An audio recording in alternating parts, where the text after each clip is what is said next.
जय हिंद दोस्तों, मैं हूं अनूप और आप सब लोग देख रहे हैं ग्लोबल कॉन्फ्लिक्ट। तो दोस्तों, रशिया के चेकमेट फाइटर एयरक्राफ्ट के कॉन्सेप्ट को दुनिया के सामने लाने के बाद जहां पे इन एयरक्राफ्ट 2 के साथ अमेरिकी F-35 एयरक्राफ्ट 2 का कंपेयर किया जा रहा है, तो वहीं पे सवाल अब ये भी है कि रशिया के ये एयरक्राफ्ट आने के बाद कौन कौन सा देश को इन एयरक्राफ्टों के वजह से झटका लग सकता है। वैसे अगर देखा जाए तो ज्यादातर चर्चा यही हो रहा है कि सबसे बड़ा झटका अमेरिका को लगेगा, पर मेरा बात माने तो अमेरिका से भी ज्यादा झटका अब चाइना और अन्य कुछ देशों को मिलने जा रहा है, जो फाइटर एयरक्राफ्टों को एक्सपोर्ट करने के मामले में हाल ही में कुछ कारणों की वजह से रशिया से आगे बढ़ गया था। तो दोस्तों, चेकमेट कैसे चाइना को खून के आंसू रुलाएगा, इसके बारे में जानने के लिए वीडियो के आखिर तक बने रहिए और चैनल को सब्सक्राइब और वीडियो को लाइक जरूर कीजिए। तो दोस्तों, रशिया की तरफ से चेकमेट एयरक्राफ्टों को दुनिया के सामने लाने के बाद कई सारे एक्सपर्टों की तरफ से इन एयरक्राफ्टों को कई तरीके से अमेरिकी फाइटर एयरक्राफ्ट खास करके F-35 के साथ कंपेयर किया जा रहा है, और इसके पीछे असल कारण एयरक्राफ्टों के सिंगल इंजन और स्टेल्थ होना। पर दोस्तों, एयरक्राफ्टों को अनवेल करने के बाद रशिया के तास न्यूज एजेंसी के द्वारा अपने एक पब्लिकेशन में ये दावा किया गया कि भविष्य में ये चेकमेट फाइटर एयरक्राफ्ट राफेल को एक बड़ा चुनौती देगा। दोस्तों, ये चुनौती लड़ाई में नहीं बल्कि एक्सपोर्ट मार्केट के लिए है। दोस्तों, रशिया के द्वारा एयरक्राफ्टों को दुनिया के सामने लाने के साथ साथ एक्सपोर्ट पोटेंशियल को लेके भी कई तरीके के दावे किया गया। रशिया के दावे के मुताबिक आने वाले 15 साल के अंदर रशिया द्वारा ऐसे 300 से अधिक फाइटर एयरक्राफ्टों का निर्माण किया जाएगा, जिसका अधिकतर एक्सपोर्ट पोटेंशियल मिडिल ईस्ट के देश खास करके यूनाइटेड अरब अमीरात, अर्जेंटीना, वियतनाम और भारत जैसे देश है। और जब भी इन देशों के अंदर फाइटर एयरक्राफ्टों के एक्सपोर्ट को लेके चर्चा होता है तो सबसे पहले नाम आता है राफेल का। दोस्तों, आप सब लोगों को पता ही होगा कि राफेल मिडिल ईस्ट में भी इस्तेमाल होता है और इसका इस्तेमाल भारत द्वारा भी किया जाता है। और हाल ही के दशक में राफेल एयरक्राफ्टों को एक्सपोर्ट मार्केट में कई सारे बड़े बड़े अचीवमेंट में मिल चुका है। और चेकमेट फाइटर एयरक्राफ्ट आने के बाद अब जिन देशों के द्वारा राफेल एयरक्राफ्ट खरीदा जा रहा है उनके सामने और एक ऑप्शन हो सकता है। ऑप्शन के रूप में उन्हें एक single engine light weight 5th generation के फाइटर एयरक्राफ्ट मिल सकता है। पर दोस्तों, जब भी 5th जनरेशन के फाइटर एयरक्राफ्ट के बारे में चर्चा होता है तो एक्सपोर्ट मार्केट में एकमात्र अवेलेबल F-35 का ही चर्चा होता है, जो कई सारे देश एफोर्ड तो नहीं कर सकता है, जबकि कई सारे देश एफोर्ड करने के बावजूद उन्हें यह नहीं मिल सकता है क्योंकि अमेरिका इन एयरक्राफ्टों को हर एक को एक्सपोर्ट नहीं करता। ऐसे में रशियन एयरक्राफ्ट होने की वजह से जिन देशों के पास एयरक्राफ्ट खरीदने का इरादा है वो तो खरीद सकते ही है, साथ में जिनके पास इरादे के साथ पैसे का कमी है वो भी खरीद सकता है। क्योंकि एयरक्राफ्टों को दुनिया के सामने लाने के साथ साथ रशिया के द्वारा ये भी दावा किया गया कि ये एयरक्राफ्ट कीमत में इतना कम होगा कि F-35 के बराबरी करने वाले एयरक्राफ्ट को कोई भी देश F-16 के कीमत से खरीद सकेगा। अब सवाल उठता है कि सिंगल इंजन एयरक्राफ्ट होने के साथ साथ क्या ये लॉन्ग रेंज में या हथियारों के कैपेबिलिटी में इतना अधिक आगे होगा कि ये राफेल जैसे ट्विन इंजन एयरक्राफ्ट या मीडियम वेट एयरक्राफ्ट को काउंटर कर सके। तो दोस्तों, आपके जानकारी के लिए बता दूं कि इन एयरक्राफ्टों के दुनिया के सामने लाने के साथ साथ एयरक्राफ्टों के कई सारे खुलासे भी किया गया, जिनके मुताबिक रशिया का दावा यह है कि एयरक्राफ्टों का रेंज 3000 किलोमीटर, पेलोड क्षमता 7400 किलोग्राम और रफ्तार करीबन माक 2 है। और अगर ये सच है तो दोस्तों, ये किसी भी मीडियम वेट फाइटर एयरक्राफ्टों को चुनौती देने के लिए काफी है। पर अगर देखा जाए तो ये राफेल या F-35 जैसे एयरक्राफ्टों को एक्सपोर्ट मार्केट में इतना अधिक चुनौती नहीं देगा, क्योंकि इन एयरक्राफ्टों का जो मार्केट है ये टोटली अलग है और रशिया का जो मार्केट है वो टोटली अलग है। खास करके राफेल या F-35 जैसे एयरक्राफ्ट जिन देशों को बेचा जाता है, माना जाता है कि वो अमेरिकी और यूरोप के देशों के करीबी है। तो ऐसे में उन देशों के सामने अगर रशिया का ऑप्शन भी रहता है तो वो देश पॉलिटिकल दबाव के कारण शायद रशिया के साथ आगे ना बढ़े। पर दोस्तों, अगर चेकमेट एयरक्राफ्ट के असल मार्केट को देखा जाए तो ये भविष्य में चाइना के लिए एक बहुत बड़ा परेशानी होने जा रहा है। आप सब लोगों को पता ही होगा कि सोवियत यूनियन टूटने के बाद सोवियत यूनियन के हथियारों के एक्सपोर्ट मार्केट के ऊपर बहुत हद तक चाइना के द्वारा कब्जा किया गया, और बीते दशकों में चाइना द्वारा जिस तरीके से रशियन हथियारों को कॉपी किया गया, इससे रशिया को हथियारों के एक्सपोर्ट मार्केट में एक बहुत बड़ा नुकसान का सामना करना पड़ रहा है। चाइना द्वारा लगभग रशिया के हर एक तरीके के हथियारों को कॉपी किया गया, चाहे वो थल सेना में इस्तेमाल होने वाले टैंक हो या वायुसेना के फाइटर एयरक्राफ्ट या नौसेना के पनडुब्बी हो। और ऐसे में चाइना को इन हथियारों को कॉपी करने के वजह से काफी कम लागत में हथियारों को निर्माण करने का भी मौका मिलता है, जिसके वजह से हथियारों का कीमत इतना कम होता है कि ऐसे देश भी चाइनीज हथियारों को खरीद सकता है जिनके पास डिफेंस में खर्चा करने के लिए एक बड़ा बजट ना हो। इन्हीं कुछ कारणों से बीते कुछ दशकों में चाइना को इतना अधिक फायदा मिला है कि अब चाइना एक तरीके से हथियारों के एक्सपोर्ट में कई सारे सेक्टर में रशिया से आगे बढ़ चुका है। और दोस्तों, चाइना के मार्केट को अगर देखा जाए तो ये अधिकतर उन्हीं देशों के अंदर चाइना अपने फाइटर एयरक्राफ्टों को बेचता है जो सोवियत यूनियन के क्लोज तरीन एलाइज थे और अतीत में सोवियत यूनियन से ही फाइटर एयरक्राफ्टों को परचेस करते थे। इवन सोवियत जमाने के ही फाइटर एयरक्राफ्टों को रिप्लेस करने के लिए उन देशों के द्वारा चाइनीज एयरक्राफ्टों का सहारा लिया जा रहा है। दोस्तों रशिया के तरफ से अब तक ऐसा कोई भी हल्के वजन या कम पैसे के फाइटर एयरक्राफ्टों का निर्माण नहीं किया गया था जो इन देशों के आवश्यकताओं को पूरा करने के साथ साथ बजट में भी फिट हो सके। पर चेकमेट के आगे आने के साथ साथ अब इन देशों के सामने चाइनीज एयरक्राफ्टों के अलावा और एक ऑप्शन भी खुल के आगे आ रहा है। और दोस्तों माना जा रहा है कि चेकमेट आने के साथ साथ चाइना के हथियार एक्सपोर्ट मार्केट के एक बहुत बड़ा हिस्सा रशिया के तरफ डाइवर्ट हो जाएगा। दोस्तों कई सारे ऐसे देश है जो चाइना से हथियारों को तो परचेज करता है लेकिन चाइनीज हथियारों से इतना अधिक खुश नहीं है और इन देशों के सामने अमेरिकी हथियारों को खरीदने का ऑप्शन भी नहीं रहता है और यूरोप के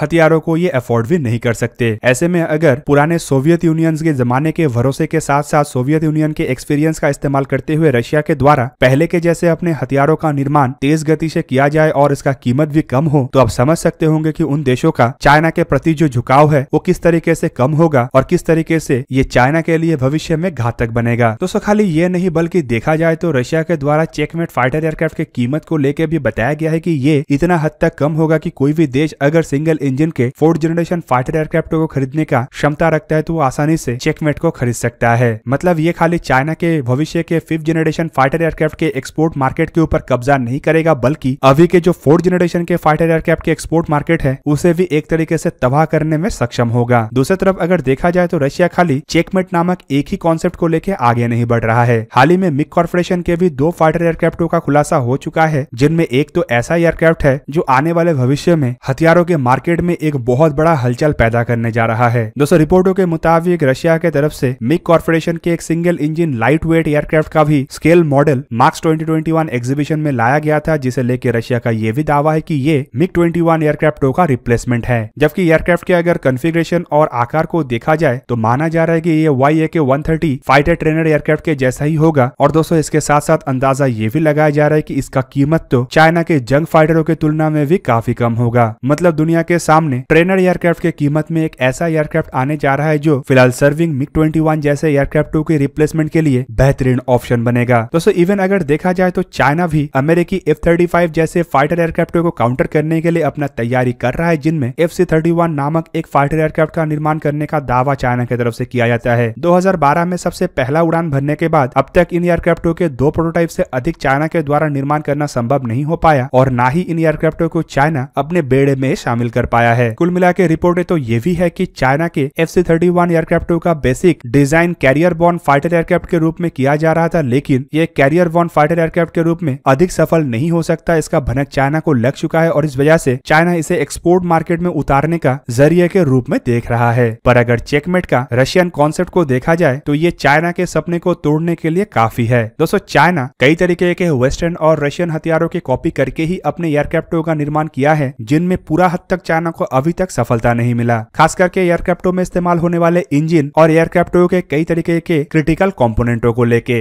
और एक तरफ जहाँ पे इन कमियों से चाइना जूझ रहा है और ये प्रयास कर रहा है कि कहां से इन टेक्नोलॉजियों को चुराया जा सके तो वहीं पे चेकमेट के रूप में अब चाइना के ऊपर रशिया का प्रहार चाइना के नींद उड़ाने जा रहा है। दोस्तों कुल मिला के चेकमेट शायद F-35 एयरक्राफ्टों को हवा में बराबरी करने के लिए आगे आए लेकिन एक्सपोर्ट मार्केट पोटेंशियल को अगर देखा जाए तो इतना हद तक शायद ही चेकमेट F-35 एयरक्राफ्ट के एक्सपोर्ट मार्केट के ऊपर असर डाल सके। कुछ ऐसे देश है जो चाइना और रशिया दोनों देशों से ही बराबरी का संबंध रखता है। शायद उन देशों के द्वारा F-35 की जगह अब चेकमेट को लेके अपने सोच विचार आगे बढ़ाया जाए लेकिन दोस्तों ऐसे भी देशों का संख्या काफी कम है। ऊपर से अमेरिका का कड़ा नियम शायद ही ऐसे देशों में अपने F-35 जैसे फाइटर एयरक्राफ्टों का एक्सपोर्ट करे। और राफेल के मामले को अगर देखा जाए तो डैसॉल्ट एविएशन के द्वारा भी राफेल के रिप्लेसमेंट के लिए 6th जनरेशन के कॉन्सेप्ट को आगे बढ़ाया जा रहा है और फिलहाल डैसॉल्ट एविएशन के पास कोई भी 5th जनरेशन का कॉन्सेप्ट नहीं है जिस वजह से फ्रांस को चेकमेट को लेके इतना अधिक चिंता करने का आवश्यकता पड़े। तो दोस्तों ये था आज का वीडियो। अगर आपको वीडियो अच्छा लगा तो लाइक कीजिए और मेरे चैनल को सब्सक्राइब कीजिए और साथ में बना हुआ बेल आइकन को भी प्रेस कर दीजिए ताकि आप मेरा वीडियो देख पाए सबसे पहले। जय हिंद।